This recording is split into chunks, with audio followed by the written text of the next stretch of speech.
हमारा प्रश्न है, एक घनाभ 8 मीटर लंबा, 4 मीटर चौड़ा और 2 मीटर ऊंचा है। घनाभ के सभी विकर्णों की लंबाई ज्ञात कीजिए। चित्र में आप एक घनाभ देख रहे हैं जिसकी लंबाई a, चौड़ाई b, ऊंचाई c लिया गया है। इस घनाभ में ये लाल रंग की जो रेखाखंड आपको दिखाई दे रही है, यह घनाभ का आकाशीय विकर्ण या इसे सिर्फ विकर्ण भी कहते हैं। घनाभ के 4 विकर्ण होते हैं और सभी विकर्णों की लंबाइयाँ बराबर होती हैं। तो आइए इन विकर्णों की लंबाई ज्ञात करें। प्रश्नानुसार हमें प्रश्न में दिया गया है, घनाभ की लंबाई 8 मीटर, घनाभ की चौड़ाई 4 मीटर और घनाभ की ऊंचाई 2 मीटर इस प्रकार से हमें दी गई है।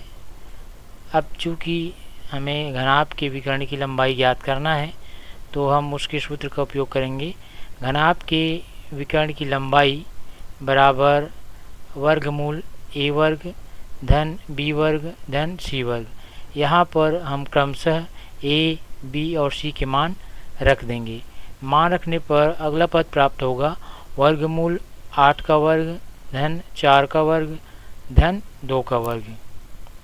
अगले पद में इनका वर्ग करके लिखेंगे तो हमें अगला पद प्राप्त होगा वर्गमूल 64 धन 16 धन 4। फिर अगले पद में इनका योग करके लिखेंगे वर्गमूल 84। और वर्गमूल 84 को हम चाहें तो इस प्रकार भी लिख सकते हैं, वर्गमूल 84 बराबर होता है वर्गमूल 4 गुणित 21 और 4 का वर्गमूल लेने पर हमें 2 प्राप्त होता है। तो इसे आप इस प्रकार से लिख सकते हैं 2 वर्गमूल 21। इस प्रकार वर्गमूल 84 बराबर 2 वर्गमूल 21 मीटर।